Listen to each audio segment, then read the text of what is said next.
Нэр дэвш наран цогтойр бол сангийн яамд ажиллаж байсан. Бас Эрдэс Монгол компанид ажиллаж байсан.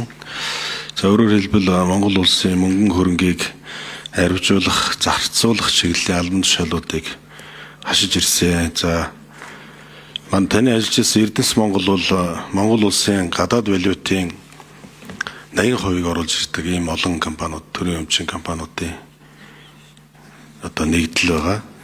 За одоо тэгвэл тэрхүү мөнгөн хөрөнгийг хадгалах, зохицуулах чиглэлийн албан тушаал та нэр дэвшиж байна. Тэгээ энэ асуудлыг зохицоор нь харах, шийдвэрлэх боломжийг танд одоо та сонгогдвол одоо танд олгоно. Тэгээ энэ их мэдлэг туршлагынхаа хүрээнд таныг энэ үүргийг бас хангалттай биелүүлж гүйцэтгэж чадна гэдэгт бас итгэж байгаа. Тэгээ та бол одоо хамгийн гол нь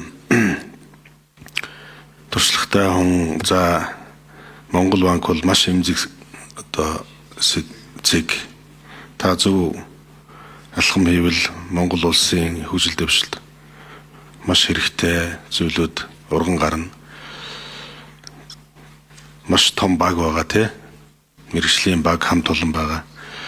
За тэгэд хамгийн одоо захих зүйл бол Монгол төгрөгийн чадахыг үнгүүдүүлэхгүй улсын мөнгөн хөрөнгө санхүүгийн өгөөжийг нэмэгдүүлэх чиглэлээр сайн ажиллахыг хүсье.